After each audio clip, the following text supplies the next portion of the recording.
Unmute, start video. Here I Hey, am. how you going, John? Can you hear me? Yeah, I've got you. Yeah. So I'm sorry, I might have been a couple of minutes late Nah, there. nah, not at all, mate. Not at all. You in Adelaide at the moment, are you? Or? Yeah. Yeah, I live in Cowder Bay, which is now hang on, where are you? You're In Perth, mate, in Perth. So you'll be coming Perth in July 17, I think. Yeah, thereabouts. yeah. Well, Perth, we love Perth. Yeah, it's a great show, mate. You actually, you were interviewed by one of my photographers, Erica Lorimer. She photographed you as well in Perth, in for your front cover of your one of your singles. The Oh co yeah. Yeah, yeah, she's actually one of my writers as well. Yeah, Is she a photographer? yeah, she's a photographer, right? She photographed you, I think, in Perth 2 years Yeah, last. she did. She was fantastic. Yeah, she's great. Yeah, yeah, yeah, Yeah, we've got some great live photographs from her, and also we had a photo shoot, and we had an old car and in a wonderful street, uh, Subiaco, I think. yep, correct. Yeah, Yeah. yeah. Now I'm talking to you now. Hey, thank you so much for joining, man. I really appreciate this. So 1976 is a great year, isn't it? I mean, first of all, it's a release of Am I Gonna See Your Face? And it's Yeah. the year that I was born, you know? Well, there Yeah. you go. There you go. Did you ever think that, that single will be sung, 50 years from then, be sung by the likes of Metallica, by rock stars, by country singers, by prime ministers? Did you ever think that it would come to that sort of, energy? No way. No, we didn't. Didn't think that we would ever be still around 52 years after we formed the band. But we are, and my brother Rick and I are in good shape. Uh, getting older but gracefully, I think, and really excited to get out on the road again. Yeah, Face Again. It's great to celebrate Face Again because it doesn't just celebrate the song; it celebrates our whole journey and all the people who've played in the band with us. Uh, over the years, the time when I actually left the band, and the band continued, and here we are now with Nick Norton singing out the front. He's brilliant. Rick and I still playing the guitars. They can't get rid of us because we are a guitar band after all. Yeah. Getting off track here, how was it like? How was the pubs like back in the 70s and 80s? Is it obviously it's different from now, the pubs?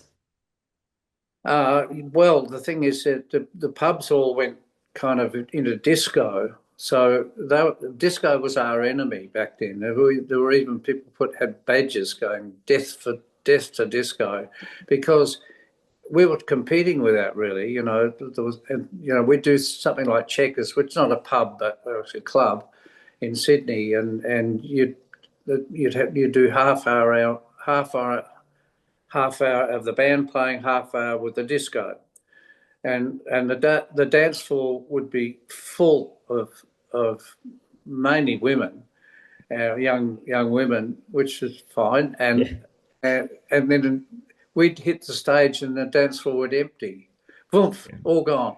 Yeah. But then eventually, and it sort of started with us with a song that I wrote called "I Ain't the One," where it was really quite a full-on, frenetic kind of song.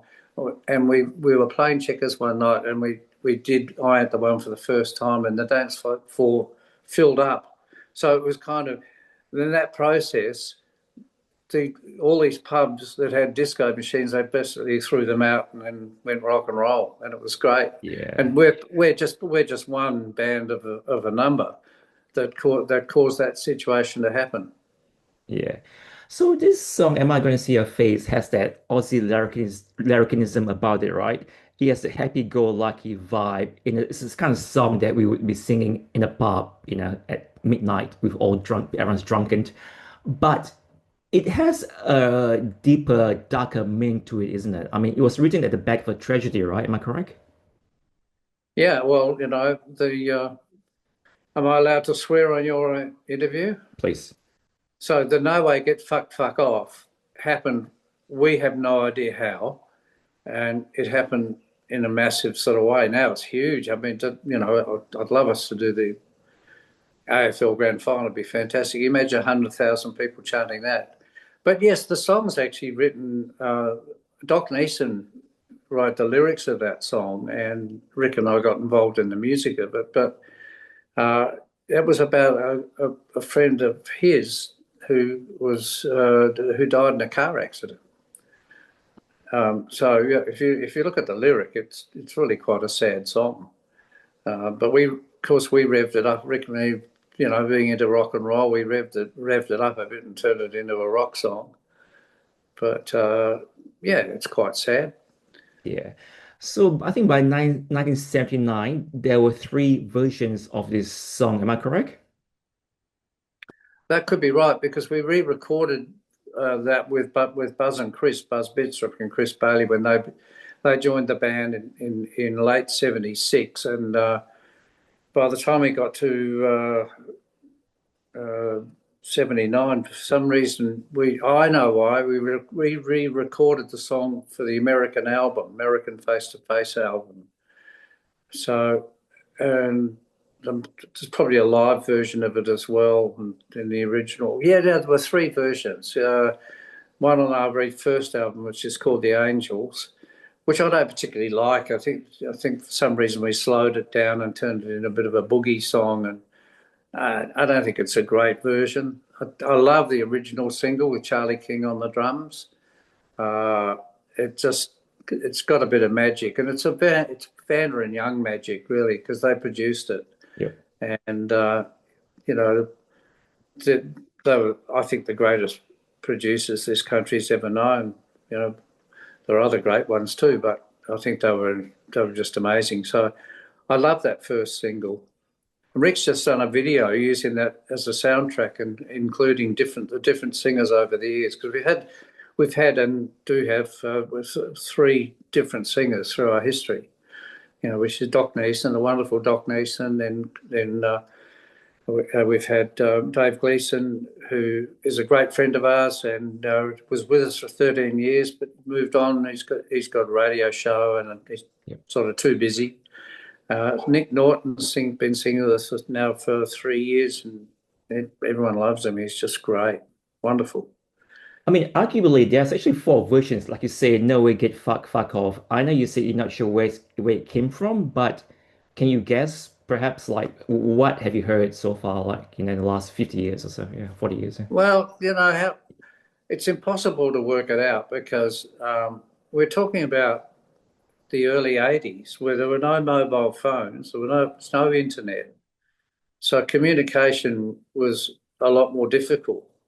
That's a day when you have to queue up at phone boxes to make calls to your girls when you're on the road. Um, so how it happened, we just have no idea. I know when we first discovered it, which was 1983 in Mount Isa, but that doesn't mean that it started there. It's just that was when we first heard people do it because we hadn't played the song for a couple of years. We sort of thought we could leave that song behind us for who knows why. Probably wasn't a very smart idea.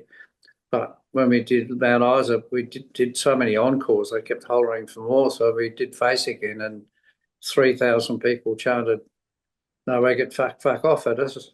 We went back into the dressing room after the show and we went, "What the hell was that all about?" And me being so smart, I said, "Oh, well, Mount Isa is a pretty isolated community. It's probably just something happens here." So we put the song in the show and worked all the way down the East Coast and across to Perth and into Adelaide, back to Melbourne, back to Sydney, where we were living at the time. And wherever we played, they did it. Yeah. So that had spread around the country like a wildfire without our knowledge. I mean, Keith Urban did it as well when he was singing a song, and everyone said the same thing, and he had to explain to his band members, so what it's about. So, by 1978, the Angels, were the highest paid band in Australia, and moving forward, 10 of the Angels albums have reached top 10. I believe that the Brewster's brothers and Doc Nielsen were responsible for the writing and the producing of those albums. What's the secret recipe for success in this sort of industry? I think I don't pretend to know, except to say that one of the things we learnt from our experience with AC/DC and George Young, Harry Vander, being in the Albert stable of artists was just stay true to yourselves. Don't chase, don't chase fashion.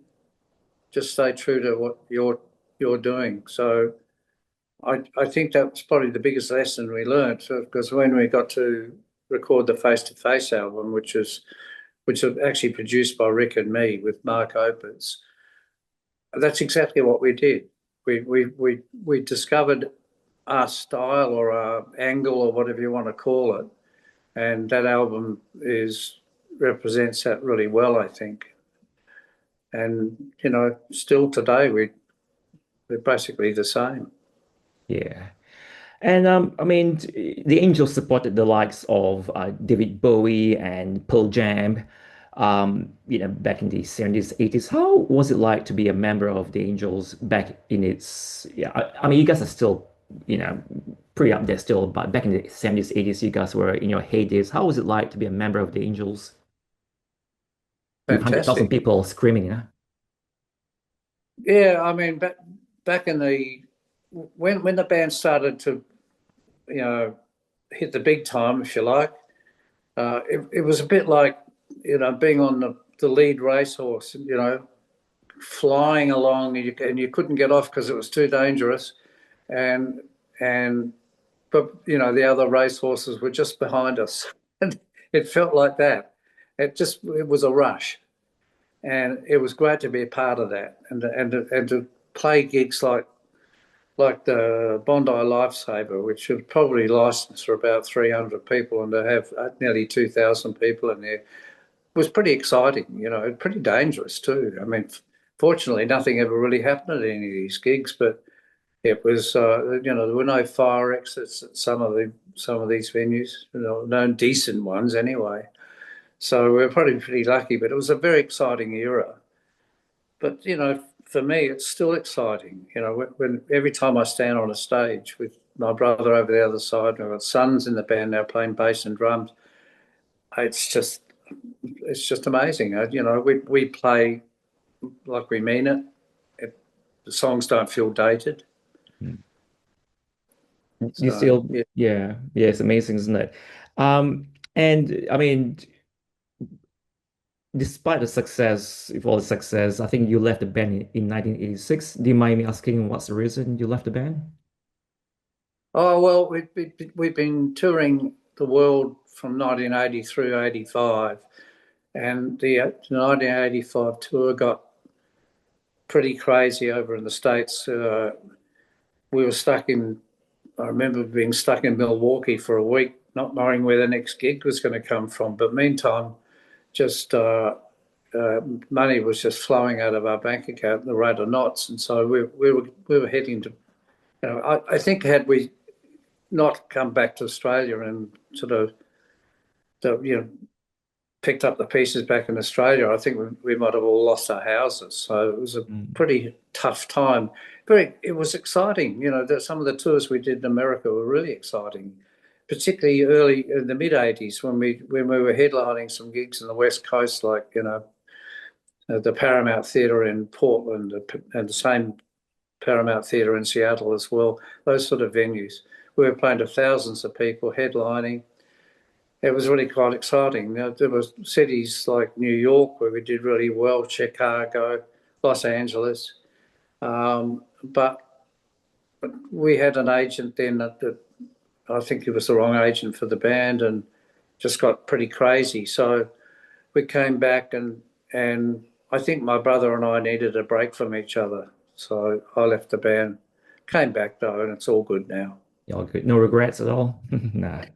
No, I mean I had fun actually. I got to be best friends with Alan Lancaster, the bass player from Oh Status yeah. Quo, and we joined the Party Boys, and then Swanee came into that, Alan and I produced a song called "He's Going to Step on You Again," which went number one. So that was good fun. Yeah. And in 1988, the Angels were inducted into the Hall of Fame. What does it mean to you guys? Just it's a wonderful honour, bestowed upon you by your peers. So it means a lot. I don't wake up every morning and go, "Oh, I'm in the Hall of Fame," but I don't even think of myself as being famous. But I do think the band is famous, and we're proud of that. And to be, we've also been inducted into the Songwriting Hall of Fame as well. And of course, here in South Australia, we now have a lane, the Angels Lane, and bestowed upon us by the Adelaide City Council, and we had a fantastic celebration of that. Mark Opitz came over from wherever he lived. I think he lives in the Gold Coast. And he came over for that, and Mark Pope, who used to tour, managed the band when we were travelling around the world. So we had a great celebration. And it's behind the Harley Street Music Hall, which is a fantastic venue in Adelaide. Amazing. And the Angels are touring across Australia from next month onwards. And there are four Brewsters in the current lineup. So I guess you guys don't have any, you will not have any major arguments at all, or is that how? No, no, actually, it's a really happy camp, And I mean, Nick Norton might as well change his name to Brewster anyway. He's part of the family. Yeah, it's become a family band for all the right reasons, in my opinion, which is, that these guys play brilliantly. So they're there for what they can do musically. It just so happens that two of them, well, there's Sam and Tom, they're my sons. So, I just, I mean, our grandfather, Rick and my grandfather started this whole thing. He was a concert pianist. Dad was the lead cellist of the symphony orchestra in Adelaide. And Rick and I think there's a bit of a gene thing going on, genetic connection. So to play with Sam and Tom on bass and drums is pretty fantastic. Yeah. So I'm going to quote you something. We are basically a live band playing rock and roll for people who want to come down and dance. Do you remember who said that? Uh, it sounds like Doc Neeson. Yeah. Is Yeah. this what we can expect from the Angels of 2026 in the live show? Uh, Not too much different to that, but people can't dance the Angels because there's too many of them. They're all jammed together like sardines. So, yeah, but um, the relationship between the band and the audience has always been the biggest deal for us. It was a big deal as songwriters too, because the thing is, we did all this. We didn't just sort of go off the road to write songs. We wrote songs on the road, in cars, and then you'd play a new song to your audience, and if they didn't respond very well to that song, we just shelve it and go and write another one. So the live relationship of band to audience has always been huge, And continues to be. yeah, so finally, what can we expect from this tour from the Angels? Is it the greatest Well, hits, perhaps?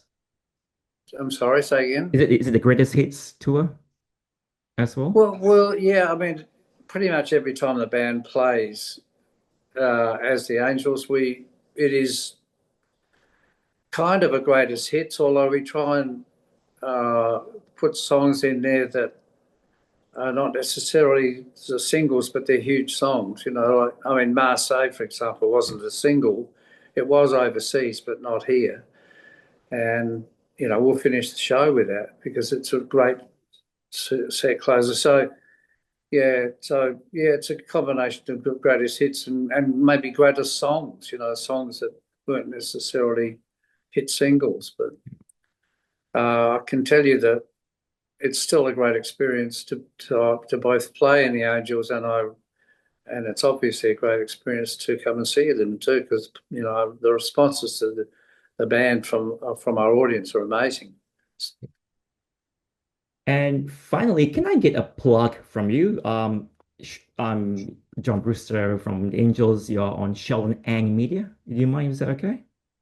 Yeah, say the last bit again on Sheldon Ang Media. Sheldon Ang Media. Sheldon and Media. Yeah, Ang Media. Yep. Sheldon Ang Media. Yep. Ang, Yep. A-N-G. Yeah.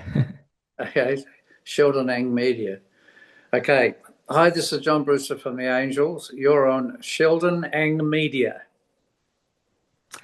John, it's such a great honor to have a chat with you, mate. I Hi, hope, yeah, hope to see you in July and let's have a beer, mate, backstage if you can. yeah, if you want to come backstage, just let Vanessa, our Yep. publicist, know. Yeah. Yeah, Yeah, Vanessa.